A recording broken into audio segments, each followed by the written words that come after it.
ನಕಲಿ ದಾಖಲೆ ಸೃಷ್ಟಿಸಿ ನಮ್ಮ ಸ್ವತ್ತು ಕಬಳಿಸಲು ಹುನ್ನಾರ ಮಾಡುತ್ತಿರುವವರ ವಿರುದ್ಧ ಕ್ರಮ ಕೈಗೊಳ್ಳಬೇಕು ಎಂದು ಒತ್ತಾಯಿಸಿ ಹೆಂಡಸಗೆರೆ ಗ್ರಾಮ ಪಂಚಾಯಿತಿ ಮುಂಭಾಗ ಕಂಬಸಂದ್ರ ಗ್ರಾಮದ ಅಫ್ಜಲ್ ಅಹಮದ್ ಕುಟುಂಬಸ್ಥರು ಪ್ರತಿಭಟನೆ ನಡೆಸುತ್ತಿದ್ದಾರೆ. ಗುಬ್ಬಿ ತಾಲೂಕಿನ ಸಿಎಸ್ಪುರ ಹೋಬಳಿಯ ಹೆಂಡಸಗೆರೆ ಗ್ರಾಮ ಪಂಚಾಯಿತಿ ವ್ಯಾಪ್ತಿಯ ಕಂಬಸಂದ್ರ ಗ್ರಾಮದ ಅಫ್ಜಲ್ ಅಹಮದ್ ಕುಟುಂಬಕ್ಕೆ ಸೇರಿದ ಸ್ವತ್ತನ್ನ ಕೆಲವರು ನಕಲಿ ದಾಖಲೆ ಸೃಷ್ಟಿಸಿ ಕಬಳಿಸುವ ಹುನ್ನಾರ ಮಾಡುತ್ತಿದ್ದು, ತನ್ನ ಸ್ವತ್ತನ್ನ ಈ ಖಾತೆ ಮಾಡಿಕೊಡದೆ ಪಿಡಿಒ ಶ್ರೀದೇವಿ ಅವರು ತೊಂದರೆ ನೀಡಿ ನಕಲಿ ದಾಖಲೆ ಸೃಷ್ಟಿಸುವವರಿಗೆ ಸಾಥ್ ನೀಡುತ್ತಿದ್ದಾರೆ ಎಂದು ಆರೋಪಿಸುತ್ತಾರೆ. ಇನ್ನು ಪಿಡಿಒ ಶ್ರೀದೇವಿ ಅವರು ಸಾರ್ವಜನಿಕರಿಗೆ ಸರಿಯಾಗಿ ಸ್ಪಂದನೆಯನ್ನು ನೀಡುವುದಿಲ್ಲ, ಹಣ ನೀಡಿದರಷ್ಟೇ ಸಾರ್ವಜನಿಕರ ಕೆಲಸವನ್ನ ಮಾಡಿಕೊಡ್ತಾರೆ ಎಂದು ಕುಟುಂಬಸ್ಥರು ಆರೋಪಿಸಿ ಆಕ್ರೋಶ ವ್ಯಕ್ತಪಡಿಸಿದ್ದಾರೆ. ನಕಲಿ ದಾಖಲೆ ಸೃಷ್ಟಿಸಿ ನಮ್ಮ ಸ್ವತ್ತನ್ನ ಕಬಳಿಸಲು ಹುನ್ನಾರ ಮಾಡುತ್ತಿರುವವರ ವಿರುದ್ಧ ಕ್ರಮ ಕೈಗೊಳ್ಳಬೇಕು ಹಾಗೂ ಪಿಡಿಒ ಅಮಾನತು ಮಾಡುವಂತೆ ಕುಟುಂಬಸ್ಥರು ಪ್ರತಿಭಟನೆ ನಡೆಸಿ ಒತ್ತಾಯಿಸಿದ್ದಾರೆ. ಭಾರತ್ ಮಾತಾ ಕಿ ನಾವು ಹಿಂಡಿಸ್ಕೆರೆ ಪಂಚಾಯತಿ ಶ್ರೀದೇವಿ ಬೆಳ್ಳುಳ್ಳಿ ಅವರಿಗೆ ಇಲ್ಲಿ ಲೆಟರ್ ಕೊಡಕ್ಕೆ ಬಂದಿದ್ದು. ನಾವು ಆ ಲೆಟರ್ ನಮ್ಮದು ಸ್ವೀಕಾರ ಇಲ್ಲ. ಅವರು ಯಾವುದೋ ನಮ್ಮದು ಡಾಕ್ಯುಮೆಂಟು ಫೇಕ್ ಮಾಡಿದ್ದಾರೆ, ಅದ್ರ ಬಗ್ಗೆ ನಮಗೆ ಮಾಹಿತಿ ಕೊಡಿ ಅಂತಂದರೆ ಅವ್ರು ಮಾಹಿತಿ ನಮಗೆ ಕೊಡ್ತಾ ಇಲ್ಲ. ಆಗಲೇ 2 ತಿಂಗಳಿಂದ ನಮಗೆ ತಿರುಗಿಸ್ತಾ ಇದ್ದಾರೆ. ಏನೇಳಿ ನಮಗೆ ನ್ಯಾಯ ಕೊಡಿಸಿ ಅಷ್ಟೇ. ಆಮೇಲೆ ಡಾಕ್ಯುಮೆಂಟ್ ಚೆಕ್ ಮಾಡಿ, ಡಾಕ್ಯುಮೆಂಟ್ ನಮ್ಮ ಪಂಚಾಯತಿ ಡಿಮ್ಯಾಂಡ್ ಬುಕ್ನಲ್ಲಿ ಎಂಟ್ರಿ ಇರಬೇಕು ಅಂತ ಡಾಕ್ಯುಮೆಂಟ್ ಕೊಡೋದು ಮಾಡಕ್ಕೆ ಹೇಳಿ, ಡಾಕ್ಯುಮೆಂಟ್ ತೊಗೊಂಡು ನಮಗೆ ನ್ಯಾಯ ಕೊಡಿಸಿ ಅಷ್ಟೇ ನಾವು ಹೇಳೋದು. ಆಮೇಲೆ 2 ವರ್ಷದಿಂದ ನಮ್ಗೆ ಒಂದು ಈ ಖಾತೆ ಮಾಡಿಕೊಡ್ತಿಲ್ಲ, ಒಂದು ಗೌರ್ಮೆಂಟ್ ಸೌಲಭ್ಯ ಕೊಡ್ತಿಲ್ಲ. ಆಮೇಲೆ ಇವನು ಮೆಂಬರ್ ಇದ್ದಾನೆ, ನಮ್ಮೂರ್ ಮೆಂಬರ್ ಜೊತೆ ನಯಾಜ್ ಅಂತ ಇದ್ದಾನೆ, ಅವನ ಜೊತೆ ಸೇರ್ಕೊಂಡು ನಮ್ಗೆ ಡಾಕ್ಯುಮೆಂಟ್ ಎಲ್ಲ ಏರ್ಪೇರ್ ಮಾಡಿ ಎಲ್ಲ ಚಿನ್ನಾಗಿ ವಿಳಾಸ್ತಿದ್ದಾರೆ. ಒಂದು ಈ ಖಾತೆ ಮಾಡ್ಕೊಡ್ತಿಲ್ಲ ಸರ್. 2 ವರ್ಷದಿಂದ ತೊಂದರೆ ಕೊಡ್ತೈತೆ. ಆಮೇಲೆ ಊರಿಂದ ಈ ಖಾತೆ ಮಾಡ್ಕೊಟ್ಟಿದ್ದಾರೆ, ನಮ್ ಮನೆ ಖಾತೆ ಮಾಡಿಸಿಲ್ವಲ್ಲ, ಅವ್ರದ್ದು ಈ ಖಾತೆ ಇದೆ. ಟೈಮಿಂಗ್ಸ್ ಇಲ್ಲ. ಇಲ್ಲಿ ಜನ ಬಂದು ಇಲ್ಲಿ ಕಾಯ್ದೆ ಅವ್ರ ಕೆಲಸ ಏನು ಆಗ್ತಾ ಇಲ್ಲ, ಹೋಗ್ಬಿಡ್ತಾ ಇದ್ದಾರೆ.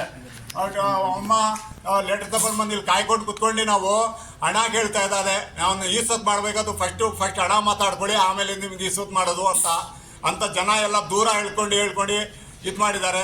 ಆಮೇಲೆ ನಂದೇ ಒಂದು ಈಸತ್ತಿಗೆ ಆಗಲೇ 1 ವರ್ಷದ ಮುಂಚೆ ನಂದು 2 ಖಾತೆ ನಂಬರ್ ನಾನು ಕೊಟ್ಟಿದ್ದೆ, ಡಾಕ್ಯುಮೆಂಟ್ ಕೊಟ್ಟಿದ್ದು. ನಂಬರ್ ಅವರು ಲಂಚ ಕೇಳಿದ್ದಕ್ಕೆ ನಾನು ಲಂಚ ಕೊಟ್ಟಿಲ್ಲ. ಲಂಚ ಕೊಟ್ಟಿಲ್ಲಿದ್ರೆ ನಂದು ದಾಖಲಾತಿ ನಾವು ರದ್ದು ಮಾಡಿಸ್ತೀವಿ ಅಂತ ಇಬ್ಬರು ಹೋಗಿ ನಂದು ಡಾಕ್ಯುಮೆಂಟ್ಗೆ ರದ್ದು ಮಾಡಿಸ್ತಾರಂತೆ ಅವರು. ಅದು ನಾನು ಈಸತ್ ಮಾಡಿಕೊಡಲ್ಲ ಅಂತ ಹೇಳ್ತಾ ಇದ್ದಾರೆ ಇಬ್ಬರು. ನಂಬರು ಈ ಅಮ್ಮ ಪಿಡಿಒ ಮೇಡಮ್ಗೆ ಫಸ್ಟು ನಮ್ಮ ಪಂಚಾಯತಿಂದ ಸಸ್ಪೆಂಡ್ ಮಾಡಿ ಇವಮ್ಮಗೆ ಅವ್ರ ಮನೆ ದಾರಿ ತೋರಿಸ್ಬಿಡಿ. ಇವಮ್ಮ ಫುಲ್ಲು ಜನಕ್ಕೆ ತೊಂದರೆ ಕೊಡ್ತಾ ಇದ್ದಾರೆ. ಬರೀ ಅಮ್ಮ ಇಲ್ಲಿ ದುಡ್ಡು ಮಾಡಕ್ ಬಂದಿರೋದು, ದಾಖಲಾತಿ ನೋಡ್ತಾ ಇಲ್ಲ, ದುಡ್ಡು ಮಾಡಕ್ಕಂತ ಬಂದಿದ್ದಾರೆ. ಏನೇಳಿ ದಾಖಲಾತಿ ನೋಡಿ ಅವ್ರದ್ದು ಈತಿತ್ತು, ಬಡವರು ಇರ್ತಾರೆ, ದುಡ್ಡಿಲ್ಲವರು ಇರ್ತಾರೆ. ಕಾನೂನು ಪರವಾಗಿ ಏನಿತ್ತು ಅದರಿಂದ ಮಾಡ್ಕೊಡ್ಬೇಕು, ಅವರು ಮಾಡ್ಕೊಡ್ತಾ ಇಲ್ಲ. ಅವರು ಫಸ್ಟ್ ಅವರು ದುಡ್ಡು ಮಾತಾಡ್ಕೊಂಡು ಆಮೇಲೆ ಡಾಕ್ಯುಮೆಂಟ್ ಇಲ್ಲಿದ್ರು ಅವ್ರದ್ದು ಈಸತ್ ಮಾಡ್ಕೊಟ್ಟಿದ್ದಾರೆ. ಅದೇ ದಾಖಲಾತಿ ನಂತವ ಐತೆ, ಅವ್ರ ದಾಖಲಾತಿ ಏನೂ ಇಲ್ಲ, ಅವ್ರಿಗೆ ಈಸತ್ ಮಾಡ್ಕೊಟ್ಟಿದ್ದಾರೆ. ನಂದು ಪಕ್ಕ ಸೈಡ್ ಇದೆ, ನಂದು 55 ಸೈಡ್ ನಂಬರ್ ಐತೆ, ಅವ್ರದ್ದು 54 ಐತೆ. ಅದು 54ಗೆ ಈಸತ್ ಮಾಡ್ಕೊಟ್ಟಿದ್ದಾರೆ ಅವರು. ನಂದು 55ಗೆ ಈಸತ್ ಮಾಡ್ತಾರೆ. ನಿನ್ ಮೂಲ ಏನು ತಗೊಂಡ್ ಬನ್ನಿ ಅಂತ ಹೇಳ್ತಾರೆ. ನನ್ನ ಮೂಲ ತಗೊಂಡ್ ಬಂದು ಕೊಟ್ಟರು ನಂದು ಮಾಡಿಲ್ಲ ಅವರು. ನಂದು ತಾತಂದು ಮೂಲ ಐತೆ, ಅವ್ರದ್ದು ಏನೂ ಇಲ್ಲದ ಈಸತ್ ಮಾಡಿದಾರು ಇರ್ಬು. ಆ ನಂಬರ್ ಒಂದು ದೊಡ್ಡಪ್ಪನ ಮಗ ಅವಂದು ಮಾಡ್ಕೊಟ್ಟಿದ್ದಾರೆ, ನಂದು ಮಾಡ್ಕೊಡ್ತಾ ಇಲ್ಲ. ಹಂಗೆ ಮಾಡಿ 2 ವರ್ಷದಿಂದ ಇವಾಗ ಅದೇ ಇವರು ಲಂಚ ಕೇಳಿದ್ರಿಂದ ನಾನು ಇಬ್ರಿಗೂ ನಂಬರ್ಗೆ ಅವ್ರಿಗೆ ಇದು ಮಾಡಿ ನಾನು ಕೋರ್ಟ್ಗೂ ಹಾಕಿದ್ದೀನಿ. ಅವ್ರು ಇಬ್ರಿಗೂ ಕೋರ್ಟ್ಗೂ ಹೋಗಿದ್ದಾರೆ. ನಾವು ಸರ್ ಇದು ಇಂಡಿಸ್ಕರಿ ಪಿಡಿಒ ಮೇಲೆ ನಾನು ಅರ್ಜಿ ಕೊಟ್ಟೆ. ನನ್ನ ಡಾಕ್ಯುಮೆಂಟ್ ಪ್ರಕಾರ ನನಗೆ ಇದು ಈಸತ್ ಮಾಡಿಕೊಡಿ ಅಂತ.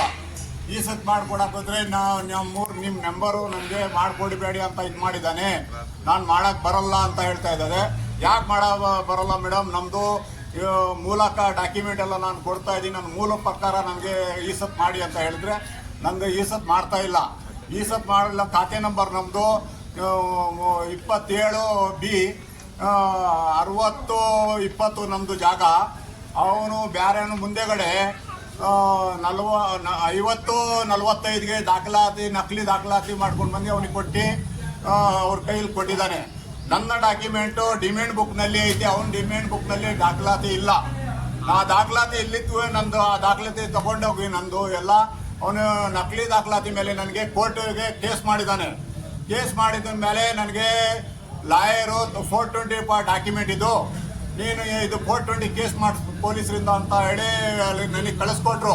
ನನಗೆ ಕಳಿಸ್ಕೊಟ್ಟು ಪೊಲೀಸರವರೇ ನನಗೆ ಲೆಟ್ರ್ ಕೊಟ್ಟರು. ಅವರಿಂದ ಮಾತಾಡಿದ್ರು PDOದಿಂದ ಕಳಿಸ್ಕೊಟ್ಟು ಇಲ್ಲಿ ನಾನು ಲೆಟ್ರ್ ತೊಗೊಂಡು ಬಂದು ಕೊಟ್ಟೆ. ಲೆಟ್ರ್ ತೊಗೊಂಡು ಬಂದು 17ನೇ ತಾರೀಕು ಕೊಟ್ಟೆ.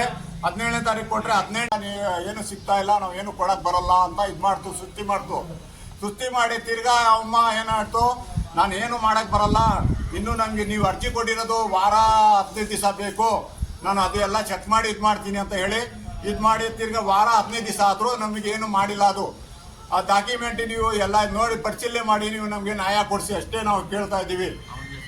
ಆಮೇಲೆ ನಮ್ಮೂರವ್ರಿಗೆ PDO ಯಾರು ಅವನೇ ನಕಲಿ ದಾಖಲಾತಿ ಮಾಡ್ಕೊಂಡು ಬಂದಿದ್ದ ಅವನಿಗೆ ಸಪೋರ್ಟ್ ಮಾಡಿ ಅವ್ರ ಗಂಡಿಗೆ ಲಾಯರು ಅವ್ರ ಗಂಡಿಗೆ ಕೇಸು ಅಂತ ಅವ್ರ ಗಂಡಿಗೆ ಕೊಟ್ಟಿದ್ದಾರೆ. ನಿನ್ಗೆ ನಾನು ಅದು ಕೇಳಿದೆ, ನಾನು ನಮ್ಮ ಪಂಚಾಯತಿನಲ್ಲಿ ನೀನು ಡೂಪ್ಲಿಕೇಟ್ ಖಾತೆ ಮಾಡಿಬಿಟ್ಟು ಇದು ಮಾಡಿ ಅವ್ರ ಮೇಲಿಂದ ನಿನ್ನ ಗಂಡಿಗೂ ದುಡಿಮೆ ಮಾಡಂಗೆ ಮಾಡು, ನೀನು ದುಡಿಮೆ ಮಾಡಮ್ಮ, ನಮ್ದು ದಾಖಲಾತಿ ಒರಿಜಿನಲ್ ಇದ್ದು ಮೂಲೆ ನಮ್ಮದು ತಾತದ ಹಕ್ಕು ಇರೋದು ನೀನು ಮಾಡಿಕೊಡ್ತಾ ಇಲ್ಲ. ಇಂಡಿಸ್ಕೆರೆ ಪಂಚಾಯತಿ PDO ಅವ್ರದ್ದು ಗಂಡ ಲಾಯರು ಇಲ್ಲಿ ಡೂಪ್ಲಿಕೇಟ್ ಡಾಕ್ಯುಮೆಂಟ್ಗಳು ಎಲ್ಲ ರೆಡಿ ಮಾಡ್ಕೊಂಡು ಇದು ಪಂಚಾಯತಿಯಿಂದ ಅವ್ರ ಗಂಡಂಗೆ ಕೇಸ್ಗಳು ಕೊಡೋದು. ಆ ಅವ್ರ ಗಂಡನೇ ಅವರು ಲಾಯರ್ ಇದ್ದು ಎಲ್ಲ ಕೇಸ್ಗಳು ಅವರು ಹ್ಯಾಂಡಲ್ ಮಾಡ್ತಾ ಇದ್ದಾರೆ. ಈ ಡಾಕ್ಯುಮೆಂಟ್ ಪ್ರಕಾರ ನೋಡಿ ಯಾವುದು ಅಸಲಿ ಯಾವುದು ನಕಲಿ ಯಾವುದು ಅಂತ ನೀವು ಪರಿಶೀಲನೆ ಮಾಡಿ ಸರ್. ನಮ್ಮ ಕದಾಯ ಕಟ್ಟಕ್ಕೆ ಬಂದರೆ ಕದಾಯನ ತಗೊಳ್ತಾ ಇಲ್ಲ.